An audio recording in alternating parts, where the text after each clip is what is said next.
صل على محمد وآل محمد اللهم صل على ಅಸ್ಸಲಾಮು ಅಲೈಕುಂ ವರಹಮತುಲ್ಲಾಹಿ ವಬರಕಾತು. ಬಿಸ್ಮಿಲ್ಲಾ ವಲ್ಹಮ್ದುಲಿಲ್ಲಾ ವಸ್ಸಲಾತು ವಸ್ಸಲಾಮು ಅಲಾ ಅಶ್ರಫಿಲ್ ಮುರ್ಸಲೀನ್ ವ ಅಲಾ ಆಲಿಹಿ ವಸ್ವಹ್ಬಿಹಿ ಅಜ್ಮഈನ್ ಅಮ್ಮಾ ಬಾದ್.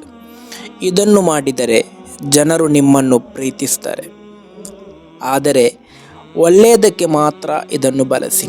ಕೆಟ್ಟ ಉದ್ದೇಶದಿಂದ ಇದನ್ನು ನೀವು ಮಾಡಬೇಡಿ.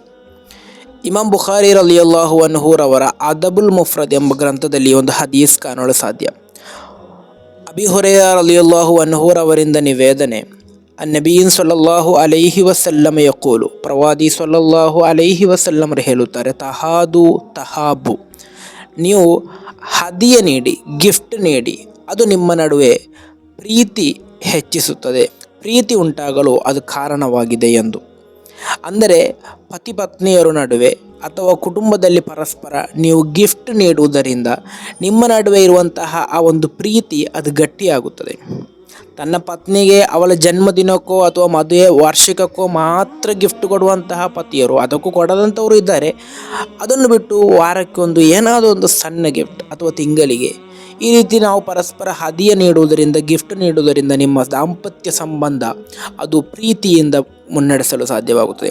ಅದೇ ರೀತಿ ನಿಮ್ಮ ಪರಸ್ಪರ ಅಕ್ಕ ತಂಗಿ, ಅಣ್ಣ ತಮ್ಮಂದಿರು, ನಿಮ್ಮ ಕುಟುಂಬದ ನಡುವೆ ನೀವು ಪರಸ್ಪರ ಗಿಫ್ಟ್ ನೀಡುವುದರಿಂದ, ನಿಮ್ಮ ಗೆಳೆಯರ ನಡುವೆ ನೀವು ಗಿಫ್ಟ್ ನೀಡುವುದರಿಂದ ನಿಮ್ಮ ಆ ಒಂದು ಸಂಬಂಧ, ಆ ಒಂದು ಪ್ರೀತಿ ಅದು ಗಟ್ಟಿಯಾಗುತ್ತದೆ.